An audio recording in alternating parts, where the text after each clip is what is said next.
지진이 일어났을 때 전 세계에서 엄청나게 많은 사람들이 거기 돈을 보내고 구호업자를 보내고 와서 봉사활동을 했어요. 그래가지고 저기 뭐야 합동측 총회에서도 구제부에서 거기에 이제 구제를 하자고 총회야 모든 교회들이 다 구제에 참여했거든요. 이 돈을 이제 총회 구제부로 보내가지고 그 돈이 8천만 원인가 얼마가 이제 모여졌어요. 1억이 조금 안 되는 돈이었다고 그러는데, 근데 구제부 부장이 거기 답사를 갔다 오면서 퍼스트 클래스를 타고 갔다 와가지고 임원들 며칠 갔다 오니까 비행기 표로만 600만 원, 6천만 원이 들었대요. 그래가지고 이제 총회가 발칵 뒤집어져가지고요. 그 다음부터는 교회들이 거기 이제 후원을 안 해요. 그러니까 구제비 뭐 이런데 총회에다 안 내고 우리가 각자 보낼게. 당신들 저기 비즈니스 저기 뭐야 퍼스트 클래스 타고 거기 갔다 오라고 헌금했냐. 자체 생각이 좀 웃기는 거죠. 근데 실제로 저는 그 뭐야 뭐 굿네이버스 뭐 이런 그 구호단체들 있잖아요. 거기에 사실은 잘 안 해요. 알기 때문에. 예를 들어서 5천만 원이 모이면 4천만 원은 그 단체 운영 자금으로 쓰여요. 거기 직원들 월급 주고 단체 운영 자금으로 5천만 원 쓰고 1,000만 원 사실은 구제하는 일에 쓰고 대부분이 그래요. 그리고 실제로는 유엔하고 상관이 없는데 유엔 이름을 다 팔죠. 그래서 뭐 좀 그런데 선교도 마찬가지죠.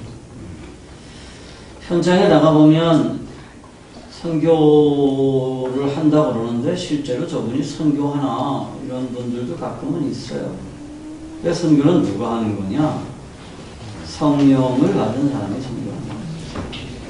그래서 그 안에 오전에도 제가 얘기했지만 새로운 생명이 들어와 있는데 그 새로운 생명이 정말 성령님으로부터 도전을 받으면 이제 선교하는 거죠. 어디서 하죠? 언제 하죠? 성령 받는 즉시 하는 거예요. 하나님이 응답 주시는 대로 그 자리에서 하는 거죠. 선교라고 하는 거 여섯 번째 사도행전 11장 19절에서 21절 한번 쳐다봅시다.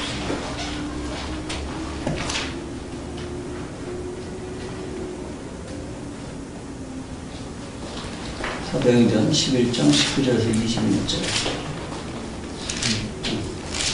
그때에 스데반의 일로 일어난 환란으로 말미암아 흩어진 자들이 베니게와 부브로와 안디옥까지 이르러 유대인에게만 말씀을 전하는데 그 중에 부브로와 구레네 사람 몇 사람이 안디옥에 이르러 헬라인에게도 말하여 주 예수를 전파하니 주의 손이 그들과 함께 하심에 수많은 사람들이 믿고 죽게 돌아오더라. 아멘. 자, 제자들이 흩어지게 된 직접적인 계기가 뭐였죠? 스데반이 죽으면서 엄청난 핍박이 있었어요. 예루살렘에서. 그래서 이제 교회가 흩어졌는데 그러면 우리 이렇게 생각할 수 있죠. 하나님의 교회가 예루살렘에 세워졌는데 왜 하나님이 예루살렘 교회를 깨트리고 예루살렘 교회를 흩어서 전 세계로 흩어졌을까? 그렇게 생각할 수 있죠. 왜 그랬을까요?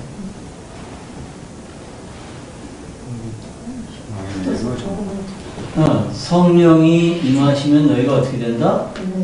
온 권능을 받고 온 예루살렘과 온 유대와 사마리아와 땅끝까지 이르러 복음을 전하게 될 거다라고 말씀하셨어요. 예루살렘 교회에 성령이 임하셨어요. 그래서 우리가 늘 초대교회 얘기를 하면서 그러죠. 불의 혀같이 갈라지는 것이 공중에 머물러 있었고, 그래서 사람들은 성령을 곧 불이라고 생각해요. 그래서 늘 불러 하죠. 그래서 저는 늘 그래요. 그럼 당신들 다 화상 입어서 죽어.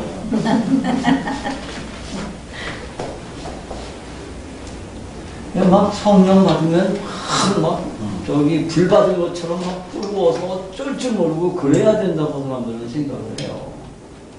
아니에요. 성령을 받았다는 얘기는요, 그 안에 새로운 생명이 있다는 거예요. 그래서 새로운 생명을 키우기 위해서 성령 하나님이 오셨는데, 그 성령 하나님이 뭐를 하시느냐? 우리의 삶의 존재 목적을 다시 회복시키자는 거죠. 하나님의 나라를 회복시키는 일이고요. 그 하나님의 나라를 회복시키는 일을 어떻게 하세요? 전도라고 하는 아주 미련스러워 보이는 일로 하신다는 거예요. 그래서 각 나라와 민족과 언어들이 하나님을 예배하게 되는 이 엄청난 일을 어떻게 하시느냐? 전도라고 하는 미련한 방식을 통해서 하시는데, 전도는 누가 하느냐? 성령을 받으면 자연스럽게 하게 된다. 그리고 하나님께서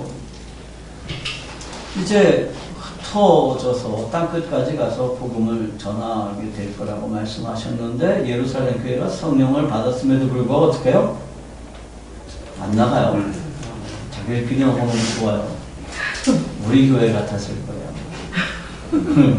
우리 작은 교회 우리끼리 되게 좋잖아요. 아주 좋지.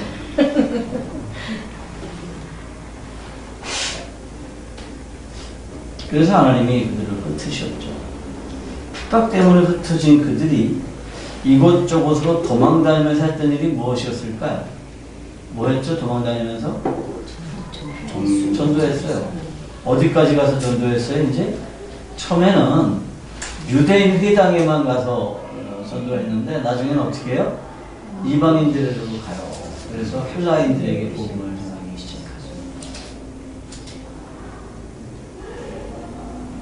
요즘 중국이 이제 굉장한 핍박의 직면에 있으면서 선교사들이 많이 추방되어 있는데요. 그 선교사들이 추방돼가지고 어디로 가느냐 하면, 대체로 키르기스탄 이쪽으로도 많이 가고, 대만으로도 많이 가고요. 그 다음에 또 중국인들은 화교들이 많잖아요. 근데 화교 교회는요, 중국인들 화교들은 대개 기독교인들이에요. 대개 기독교인들인데, 중국인들은 목사 되는 걸 그렇게 싫어한다네요. 목사는 월급이 작거든. 그래서 목사님이 없대요. 화교들이 교회를 세웠는데, 그래서 그 목사님으로 누가 가냐면, 중국어를 중국 사람처럼 잘하는 한국인 선교사들이 거기 담임 목사로 많이 가고 있어요. 내 친구도 하나 중국에서 쫓겨나가지고 대만 까오슝에 화교교회 지금 목사로 이제 갔는데, 아직은 거기서 이제 수련 중에 있어요. 3개월 마치고 나는데 목사로 청년입니다. 그래서 우리가 하나님이 하시는 일을 참 이해하기가 쉽지 않죠. 핍박 때문에 흩어졌는데, 흩어진 사람들이 예루살렘에 있을 때는 안 하던 일을 해요. 복음을 전하는 일을 하는 거죠. 하나님이 우리 교회도 확 흩으시기 전에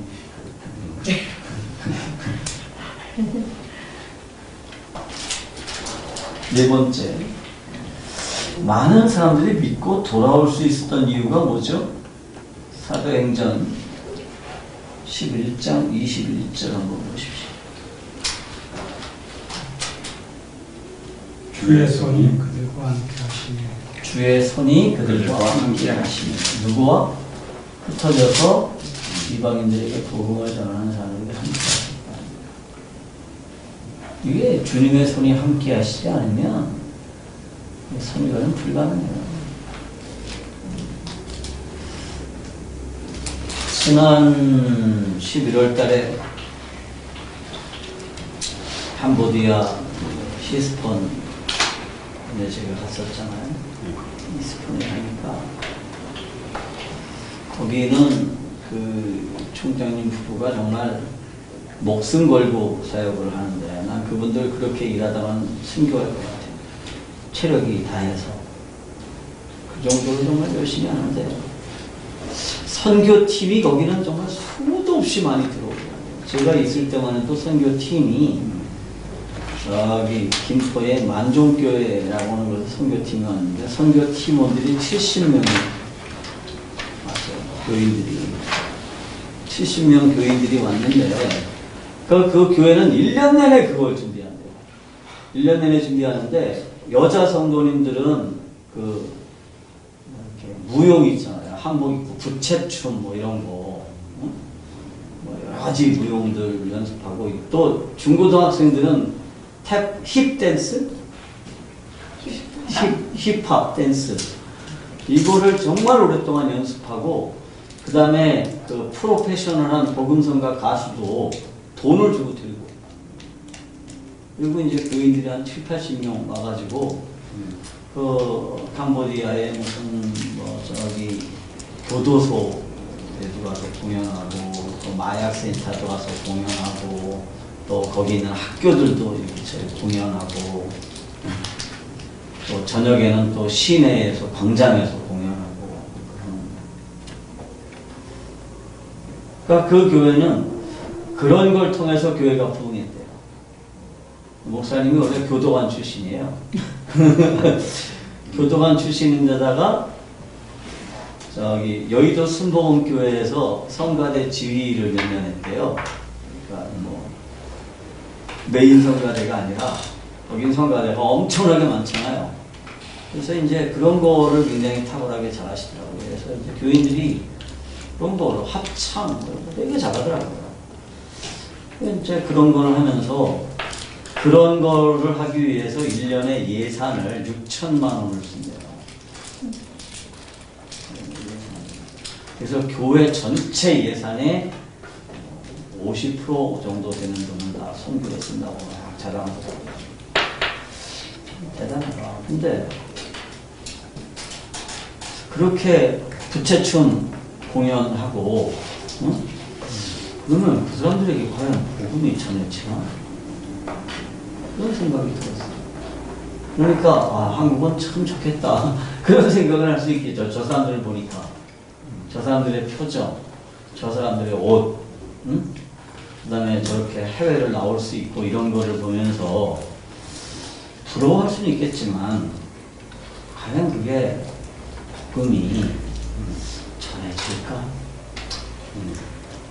근데 하여튼 저는 거기 하나님의 손이 함께 하시면 복음을 그 사람들이 예수 믿고 돌아올 수도 있다 믿습니다. 마지막에 목사님이 설교 10분 해요. 통역 5분하고 5분 설교하는 거죠. 근데 하여튼 선교를 통해서 사람들이 믿고 돌아올 수 있었던 이유는 주의 손이 함께 하실 때 일어나는 겁니다. 그러니까 개인의 열정이나 교회의 열정이 이 일을 만들지 못해요. 거기서 또 한 분 만난 분이 있어요. 시스템에서 지난 겨울에. 이승재라는 가수를 아시나요? 뭐 눈동자 뭐 이런 노래 부른 옛날 가수인데 서울대학교의 재학 중에 노래 굉장히 가창력이 뛰어난 가수가 있어요. 키도 자그맣고. 하여튼 그 가수가 부른 노래 중에 하나는 눈동자밖에 생각이 안 나요. 눈동자 이슬에 맺힌 그런 노래. 들어본 거 노래는 유명한 70년대인데. 70년대. 그러니까 들어본 거 같아요. 조영남 씨보다도 선배예요. 눈동자라는 노래 2005년에 나왔는데 와 나는 내가 태어나고 2년 뒤에 나온 거야. 그거 아니야. 거의 70년대. 70년대. 70년대. 그거는 너무 쌩쌩한 거다. 이승재라는 가수를 쳐봐. 이승재. 가수라고 나오는데요? 나왔는데요? 나와? 77년생 이상. 70년대 아니야. 아니지. 나는 이성대파 이승재. 이승재. 아, 승재. 1991년생 아니야 이 사람. 이승재. 승재. 그래도 이 사람 그 사람 아니야. 아니야. 뭘까? 안 나오나 보다. 이 사람 같다. 돌아가셨을 것 같아. 아니, 여기 맞네요. 맞네. 광야그 이승재 보면 광야 그분이 우리 목사래요. 네, 목사님. 예. 그래 이승재 그거 맞잖아. 이거 아들 김홍곤 운동장 가서. 58년 한 56년 뭐. 이분이 거기서 저하고 일주일 같이 있었어요. 그분이 목사가 돼가지고 강남역 근처에서 개척을 하고 목회를 하시는데 이분도 그렇게 이제 전 세계를 다니면서 이제 복음을 전하고 성경을 하시는 복음을 전하는 거 찬양을 부르죠. 주로 한인교회를 다니는 거기 다니셨는데 굉장히 많은 사람들이 해외에 많이 나와 계세요. 많이 들어가시고 관심을 가지고. 근데 그런 일들마다 정말 주의 손이 함께 해야 성교를 성공하는 거죠. 제가 늘 기도하는 게 그거예요. 제가 복음을 전하러 다니지만 이게 내 영광을 드러내기 위한 게 아니라 정말 하나님의 일이 되고 또 내가 내 능력으로 하는 게 아니라 주의 손이 함께 해 주셔야 이 일이 가는 것이니까 그렇게 생각을 하죠. 자, 사도행전 13장 1절에서 3절을 한번 읽어봅시다. 사도행전 13장 1절에서 3절. 안디옥 교회에 선지자들과 부자들이 있으니 곧 바나바와 니게르라 하는 시므온과 구레네 사람 루기오와 분봉한 헤롯의 젖동생 마나임과 및 사울이라. 주를 섬겨 금식할 때 성령이 이르시되 내가 불러 시키는 일을 위하여 바나바와 사울을 따로 세우라 하시니 이에 금식하며 기도하고 사람에게 안사하여 보내니라. 아멘. 아멘. 자, 안디옥 교회에 굉장히 유명한 사람들이 많았습니다. 구레네 사람인 시몬이 있었고요. 그 다음에 누가 있어요? 바나바가 있었고, 루기오라고 하는 사람이 있었고, 마나임도 있었고, 그 다음에 헤롯을 키운 유모의 아들, 헤롯하고 같이 같은 엄마의 젖을 먹고 자라고 있었어요. 근데 그런 사람들 중에서 하나님이 사울과 바나바를 따로 세우라고 말씀하시죠. 왜 따로 세우라고 말씀하셨죠? 이들을 구별해서 세워라. 그러니까 많은 지도자들이 있는데 그 지도자들 가운데 두 사람을 특별히 따로 세워서 안수하도록 했어요. 그 이유가 뭐예요? 그들을 하나님께서 선교사로 쓰시는 것입니다. 그러니까 선교사는 교회의 지도자들이 아니에요. 교회의 지도자급이지만 특별히 구별되어서 선교를 위해서 전념하도록 세워주신 거죠. 그래서 바울과 바나바를 따로 세우라고 하신 겁니다. 그래서 선교사들이 파송될 때 교회가 이런 절차를 밟죠. 특별히 구별해서 훈련하고 그리고 안수하고 그리고 이제 선교에 대한 재정 지원을 약속하고 그래서 파송을 하는 게 이 근거가 사울과 바나바를 파송했었던 그 안디옥 교회에서 우리가 찾을 수가 있어요. 교회가 해야 되는 아주 중요한 일 중에 하나가 이거죠. 저는 우리 교회가 이 정도 규모에서 이번에 필리핀 사역을 위해서 엄청난 액수의 헌금을 하기로 했다는 것에 대해서 일종의 쇼크를 받았어요. 참 놀랍다, 대단하다, 하나님이 하셨구나. 교회는 원래 그렇습니다. 교회는 늘 놀라운 일들의 연속이라고 해야 돼요. 안디옥 교회가 금식하면서 구했던 게 뭐죠? 안디옥 교회는 금식하면서 뭘 구했어요?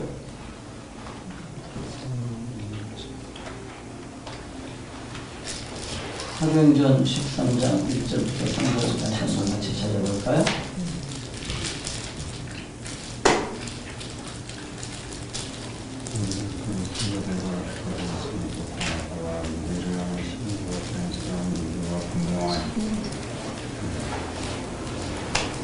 교회가 뭐라고 있었어요?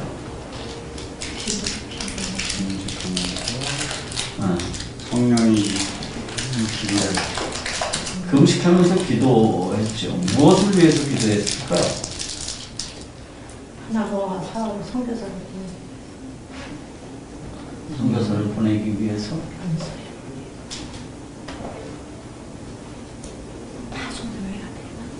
왜 금식을 시작했는지 모르겠어요. 그러니까 어쩌다 보니까 굶은 게 아니라 하다 보니 주를 성경하시니 성령이 그러니까 주를 섬겨서 금식을 했는데 네. 이 사람들이 왜 금식했을까? 왜 금식했을까요? 뭔가 이 교회에 필요가 선지자들과 우리 예배당 세워주세요. 이렇게 금식하면서 기도했을까요? 뭔가 목적이 있었을 것 같아요. 주의 일을 잘 하고 싶은데 어떻게 해야 그러니까 주님을 섬기기 위해서 금식했어요. 그죠? 네. 주님을 섬기기 위해서 금식했는데 그 주님을 섬기기 위해서 금식하면서 기도의 응답이 뭐예요? 성령. 응답이 바나바와 사울을 따로 세워서 파송해라. 그래서 13절에 보면 뭐라고 되어 있어요? 이에 금식하며 기도하고 두 사람에게 안수하여 보냈다 되어 있습니다. 그러니까 주를 섬겨 금식했다라는 것과 금식하며 기도했다라는 것이 동격으로 되어 있어요. 무엇을 위해서? 주의 복음을 위해서. 우리가 성령이 임하면 사람들이 어떻게 돼요? 능력을 받고 예루살렘과 온 유대와 사마리아와 땅 끝까지 이르러 주의 증인이 될 것이라고 말씀하신 그 말씀대로 안디옥 교회가 성령이 충만해지니까 안디옥 교회가 뭐에 관심을 가지게 됐냐 하면 우리끼리만 이 기쁜 소식을 아는 것은 안 된다. 다른 사람들에게도 이거 알려야 되는데 이게 유대인들에게만 국한할 일도 아니다. 그래서 이제 이방인들에게도 복음을 전해야 되겠다라고 생각을 하고 성령의 부르심을 따라서 바울과 바나바를 구별해서 선교사로 세워서 파송을 하죠. 바나바라고 하는 사람은 굉장히 착한 사람이에요. 그죠? 그리고 바나바는 재산도 좀 많이 있었던 사람일 거예요. 바나바는 굉장히 부자였을 거예요. 왜냐하면 바나바의 조카가 누구죠? 바나바의 조카가 마가예요. 근데 이 마가가 1차 전도 여행에 같이 참여했었어요. 그랬다가 1차 전도 여행에서 실로아노에서 마가는 예루살렘으로 돌아왔어요. 여긴 못 가겠다. 너무 힘들다. 그래서 돌아왔는데 2차 전도 여행 때 바나바하고 바울이 갈라선 이유가 뭐예요? 마가를 데리고 가느냐 못 데리고 가느냐는 문제였어요. 그래서 바나바는 마가를 데려가자고 그러고 바울은 저놈은 안 돼. 쟤는 안 돼. 그래서 둘이 싸우다가 따로따로 가게 됐어요. 그래서 사실은 선교사역에서 굉장히 중요한 역할을 바울이 감당을 하죠. 근데 이 바나바라는 사람이 부자라고 하는 건 뭐냐면 마가라는 사람이 굉장히 부자였어요. 왜냐하면 자 예수님이 승천하시고 난 후에 제자들이 모였죠. 다락방에 모였어요. 다락방이라는 얘기는 뭐예요? 2층이라는 얘기예요. 집 2층에 모였는데 몇 명쯤 모였어요? 120명도 넘는 사람들이 한 집에 모일 수 있을 만큼 저택이었어요.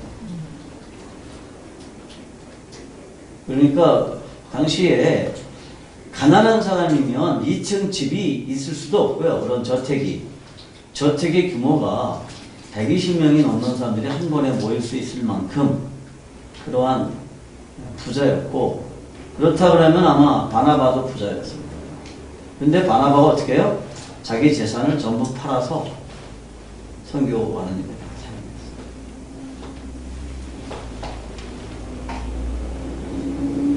그러니까 이때부터 이 사람들의 관심은 어디 있는 거예요? 어떻게 하면 내가 더 부자가 될까? 뭐 이런 게 있는 게 아니라 어디에 있었냐면 하나님의 나라에 있었다는 거예요. 그리고 그 일을 위해서 금식하며 기도했고, 또 금식하며 기도하면서 사울과 바나바를 따로 이렇게 구별해서 세웠죠. 자, 사도행전 19장 29절 한번 들어볼까요?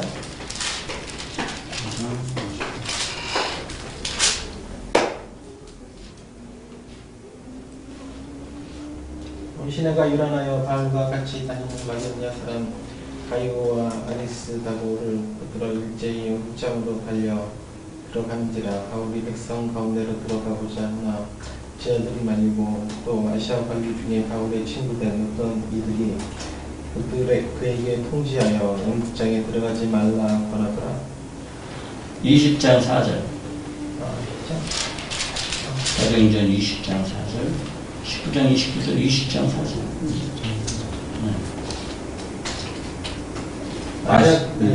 아시아까지 함께 가는 자는 베레아 사람 브로이아들 소바더와 데살로니가 사람 아리스다고와 세군도와 더베 사람 가요와 및 디모데와 아시아 사람 두기고와 드로비모라.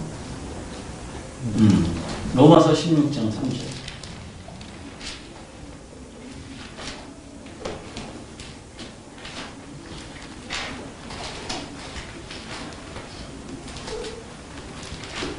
여기는 그리스도 예수 안에서 나의 동역자들인 브리스가와 아골라에게 응원하라.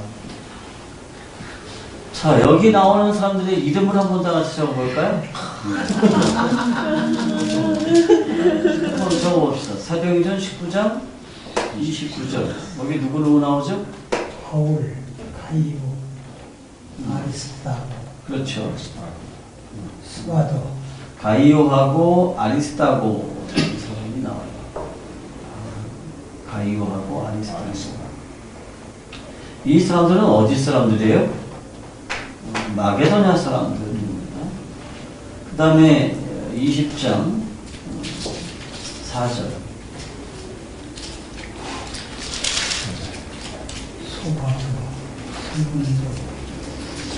소바더, 아리스다고, 세군도, 가이오, 디모데, 두기고, 드로비. 한번 적어보세요.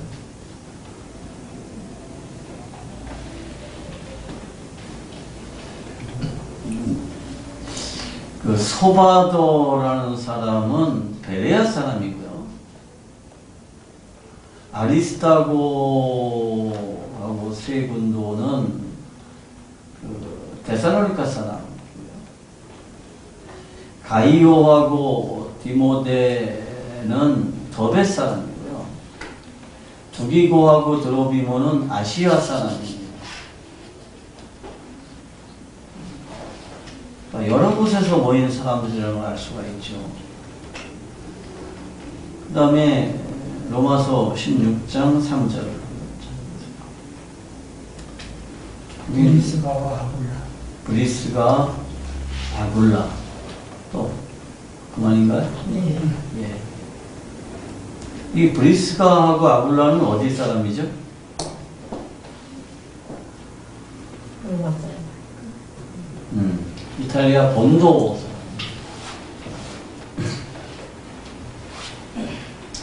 이 사람들의 특징이 뭐죠? 공통점이?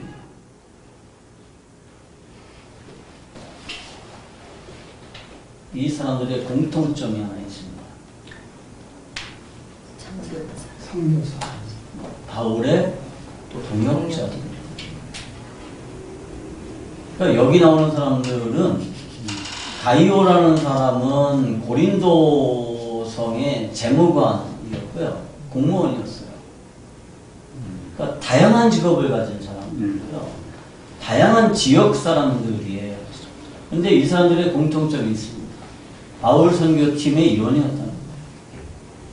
바울의 선교에 동행한 사람도 있지만 그렇지 않은 사람도 있어요.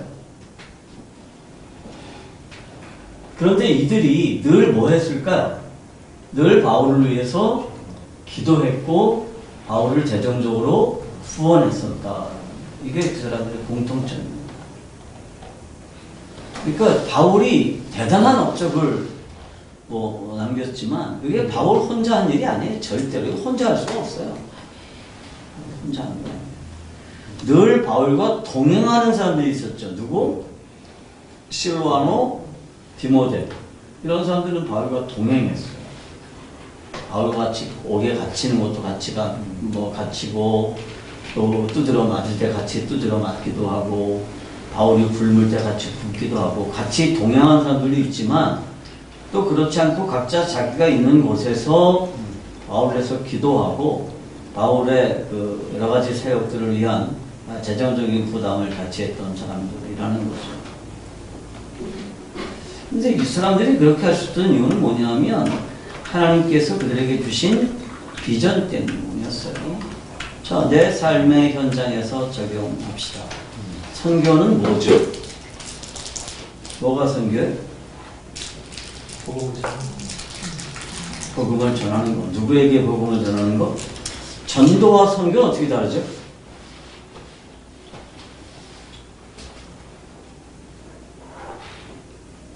전도는 가까이, 선교는 멀리.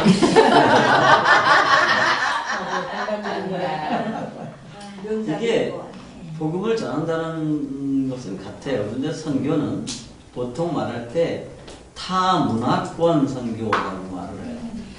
그러니까 문화가 다르고 언어가 다른 사람들에게 찾아가서 그들의 문화와 그들의 언어를 익히고 그들의 문화와 그들의 언어로 복음을 전하는 거. 그걸 우리가 이제 소위 말하는 선교라고 하죠. 그런데 이 선교는 왜 해야 되는 거죠?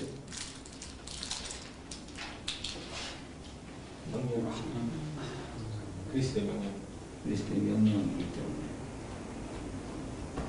자, 로마서 10장 13절에서 15절을 한번 읽어볼까요?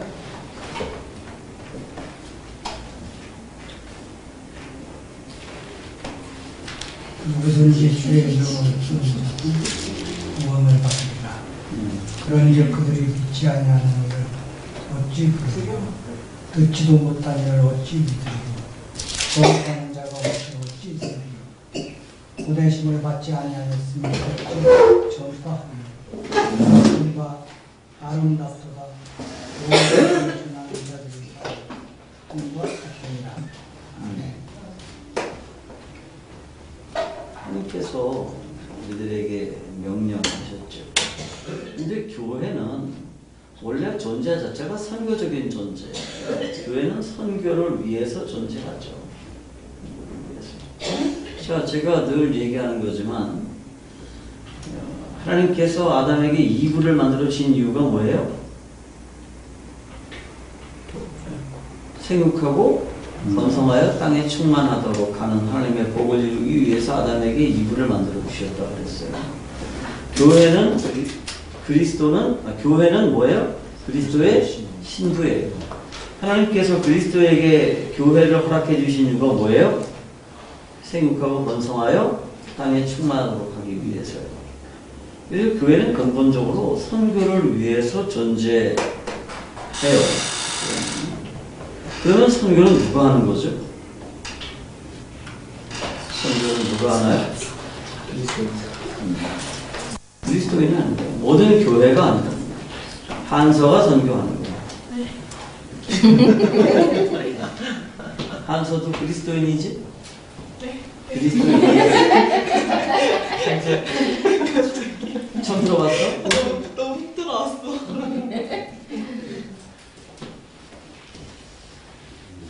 하나님께서는 우리들을 부르셨어요. 그리고 우리들에게 비전을 주셨습니다. 이 비전은 두 가지라고 했죠. 하나는 내가 그리스도를 닮아가면서 내게서 하나님의 영광이 드러나지는 것이고, 또 하나는 나를 통해서 복음이 땅끝까지 이르러 하나님의 나라가 완성되는 것입니다. 그 일을 위해서 하나님이 우리를 부르셨어요. 그래서 우리는 두 가지의 존재 목적을 가지고 그 존재 목적을 이루기 위해서 최선을 다해야 됩니다. 첫째는 내가 영적으로 성숙하기 위해서 최선을 다해야 돼요. 또 한 가지는 복음을 땅끝까지 전하도록 하기 위해서 최선을 다해야 돼요. 선교사 파송하고 그 선교사들이 다 알아서 하겠지, 이건 아니에요. 우리 교회가 정말 선교에 헌신해서 우리 교회도 1년에 한 차례씩 열심히 저기 부채춤 연습하고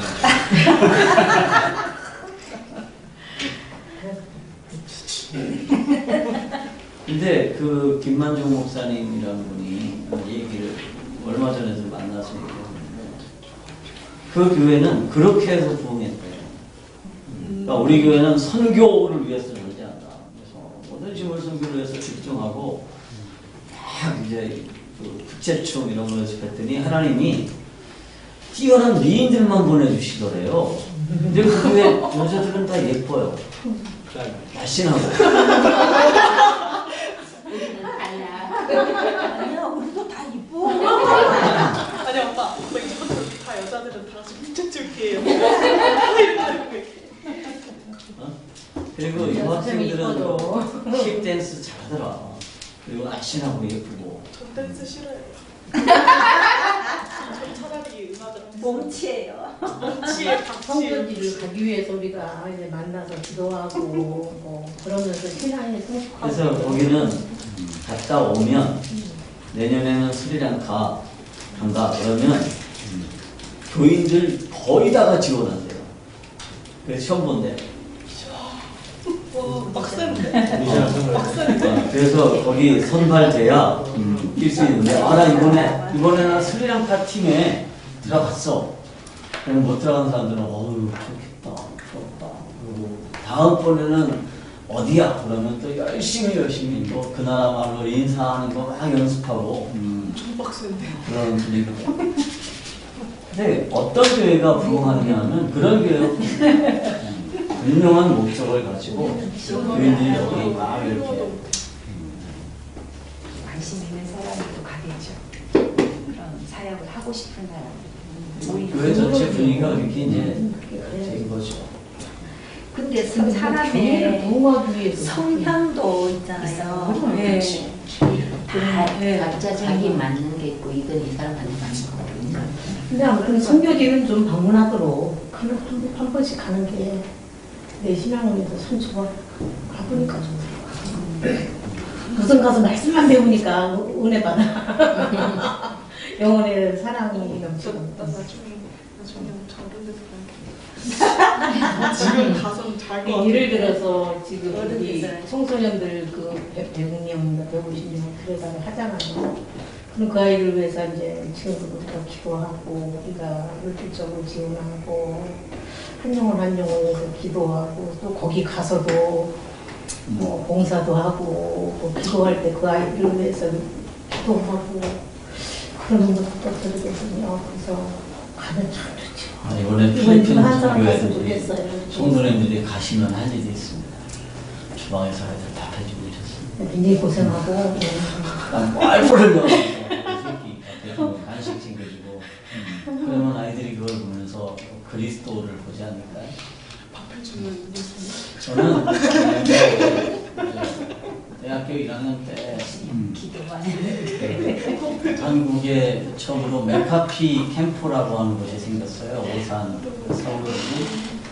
거기를 늘 이제 이렇게 제가 간사로 아이들을 훈련시키러 들어가 보면 거기 그 선교사님들이 거기 4분인가 5분이 계셨는데 이분들이 뭐 아이들에게 뭘 가르치고 그러는 게 아니라 그 건물을 관리하시는 선교사님들이세요. 그때 건물을 막 지었는데 우리나라에 이런 게 없었을 때인데 방마다 보일러가 들어가고 막 그러던 시설이에요. 근데 한 해 겨울에 무짐되게 추웠는데 보일러가 고장이 났어요. 그러니까 이제 학생들이 다 냉방에서 자게 될 판인데 그 선교사들이 노인네들이었는데 밤늦게까지 그걸 수리하는 거예요. 근데 얼마나 날이 춥냐 하면 코에 고드름이 이렇게 달릴 정도로 그러니까 그 사람들은 코가 길잖아요. 콧물을 되게 많이 흘려요. 콧물이 추워가지고 막 흐르는데 이게 고드름이 달리더라고요. 이렇게. 이만큼 고드름이 달려가지고 그러니까 떨어지더라고요. 그런 걸 보면서 제가 굉장한 도전을 받았어요. 그 사람들은 한국에 와서 그렇게 해야 될 이유가 없잖아요. 누가 돈 줘. 한국에 와서 그렇게 하면. 근데 이제 그렇게 단기 선교로 오신 분들이에요.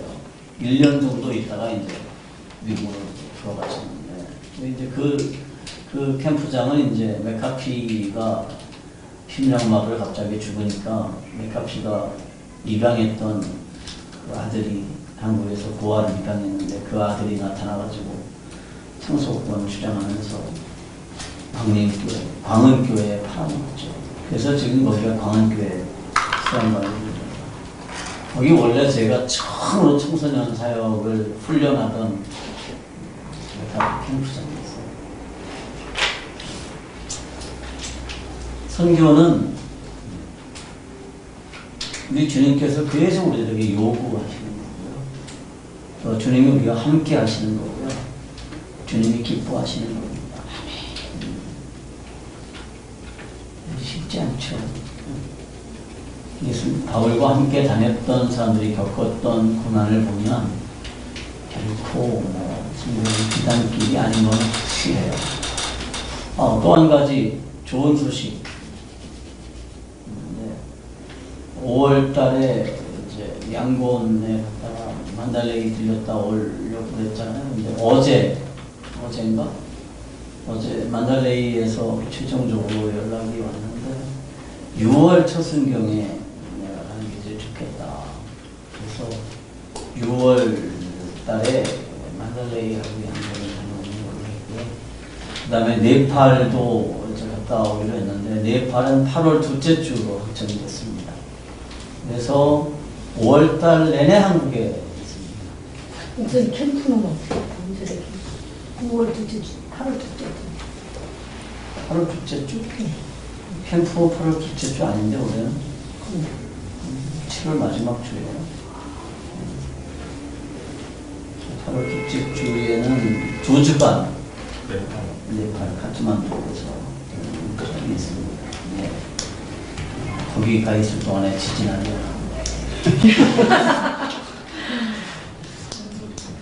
기도합시다. 하나님 감사합니다. 우리 교회가 하나님의 말씀을 차근차근 배우는 과정을 통해서 이제 주님의 계획에 대해서 주님의 계획을 알아가는 마지막 단계까지 왔습니다. 하나님께서 우리를 부르셔서 땅끝까지 주의 복음을 전하게 하시며 주의 복음으로 말미암아 세상을 변화시키려 하신다는 사실을 분명히 압니다. 하나님 우리들에게 믿음의 믿음을 더하여 주시옵시고 은혜를 허락하여 주시옵소서. 우리 주님 예수 그리스도의 이름으로 감사하며 기도하옵나이다. 아멘. 수고하셨습니다. 감사합니다.